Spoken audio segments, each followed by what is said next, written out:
1 2 3 4 5 6 कुठे आहे?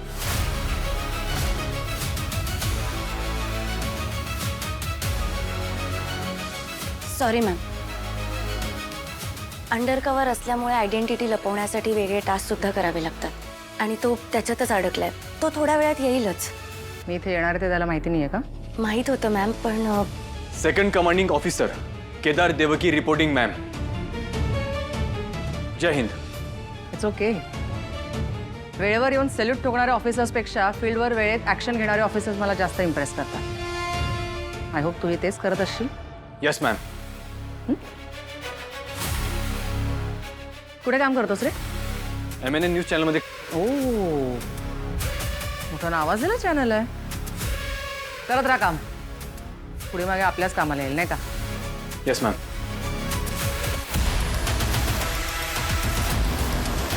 गेला पळाला, कामाचं नाव ऐकून पळाला. कसला हेल्पर रे मग तू. ठीक आहे, आता पैसेल रे, पण कौशिकी त्याच्या तावडीत तुला असं अडकवतो ना, तुझी सुटकाच नाही होणार. आता तू गेलास रे माझ्या हाताने हेल्पर, तू गेला. काय झालं? तू असा इकडे मध्येच काय थांबलायस? केदारला शोधत होता आपल्या. तो म्हणाला ना ते काम कंप्लीट करूया म्हणून मिळून, पण ते फाईल्स तिथे टेबलवरच टाकून गेलाय. ऑफिसमध्ये कुठेच नाही. मी सगळीकडे शोधलो, डेस्कवर तर नाहीच आहे. त्याचा काही प्रॉब्लेम नाही ना झालाय ताई? आजवर तुम्ही बरेच मिशन सक्सेसफुल करून दाखवलेत, पण ह्याचा जर हिशोब ठेवलात तर इथेच अडकून पडाल. आणि हो, अजून एक गोष्ट, माझ्याकडून कुठल्याही सपोर्टची अपेक्षा असेल तर त्याची अपेक्षा ठेवू नका. कारण मी काय फक्त एक सिस्टमचा भाग आहे नाही का? एक ऑर्डर आली की मी इकडनं गायब. तसे तुमचे साधू सर गेले. सो कोणाच्याही सपोर्ट शिवाय काम करायची धमक ठेवा.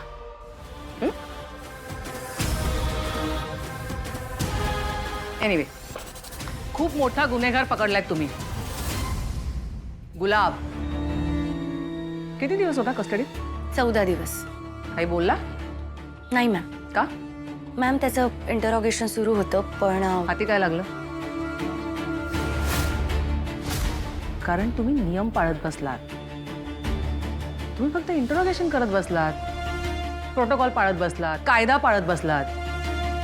तारिणी, तुझ्याकडनं ही अपेक्षा नव्हती मला. तुझ्याबद्दल किती ऐकलं होतं मी. एकदम डॅशिंग ऑफिसर आहे, धडाकेबाज ऑफिसर आहे, डेअरिंगबाज ऑफिसर आहे. अगं तुझ्या समोर होता ना तो, तिथेच ठोकायचं ना त्याला. तीच शिक्षा होती त्याची नाही का? पण नाही, तुम्ही सगळे इंट्रोगेशन करत बसलात, त्याची ओळख काढत बसलात. पण मॅम, कायदा कायदा इतकाही मोठा होता कामा नये की त्याच्यासमोर गुन्हेगार मोठा हो. असा माझा मंत्र आहे. चल, मला तुमची सगळी टीम आवडलेली आहे, बट मला सगळ्यांना मी आवडलीच पाहिजे अशी काही अट नाही. सो मी इथून गेले की लगेच माझ्याबद्दल गॉसिप करू शकते. Yes ma'am.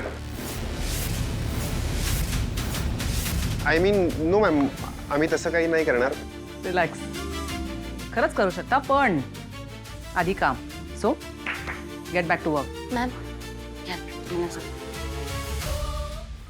हे बघ ना, असंच सगळं टाकून गेलाय तो.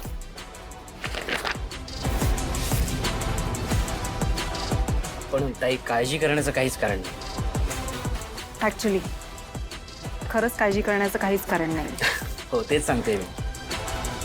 कारण कुठल्याही कारणासाठी काय असे ना, केदारने त्याचं काम अर्धवट टाकलंय, ठीक आहे, पण तुझा हा भाऊ आहे ना, मी करेन हे काम. त्याचंही आणि माझंही दोन्ही कामं मी कंप्लीट करेन. डोंट वरी, मी आहे. त्याशिवाय मी घरी नाही जाणार. केदारने त्याचं काम अर्धवट ठेवलेलंच नाहीये, त्यांनी पूर्ण केलंय.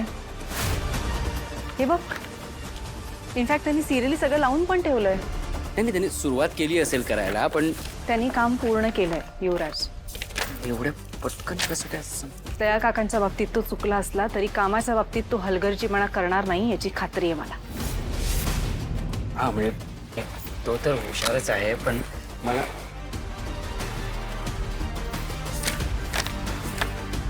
इतक्या लवकर कसं काय संपवलं? याला काय धडाकेबाज मधल्या गंगारामची वाळू मिळाली की काय? इतक्या पटकन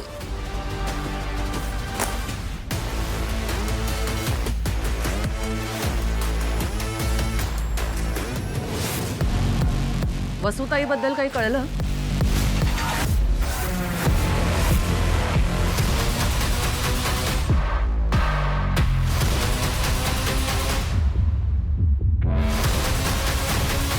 तुम्हाला वसुधा बेलसरे जगासाठी एक हेड कॉन्स्टेबल, माझ्यासाठी माझी ताई होती ती. जॉईनिंगच्या पहिल्या दिवसापासून तिने मला सांभाळून घेतलं.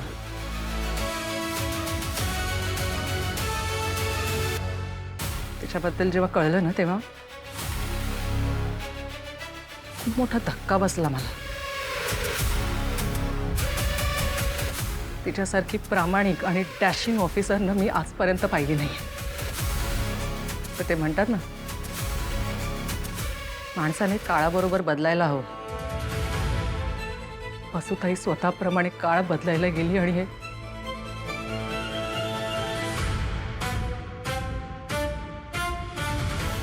जगात वाईटाबरोबर चांगलं घडताना नेहमीच दिसतं आपल्याला, पण चांगल्याबरोबर नेहमीच चांगलंच घडेल त्याची शाश्वती नाही देता येत. तुला बघितलं ना तेव्हा मला वसुताईचीच आठवण झाली. तीच धग आहे तुझ्या डोळ्यात. आणि आता तो दिवस दूर नाही ज्या दिवशी तुझ्या आईचा खरा गुन्हेगार तुझ्या समोर असेल आणि त्याची साक्षीदार असेल ही जे Jaya Jagdale.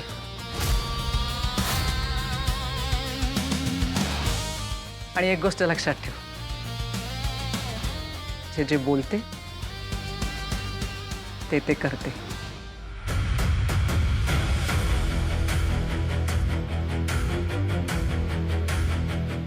God bless you.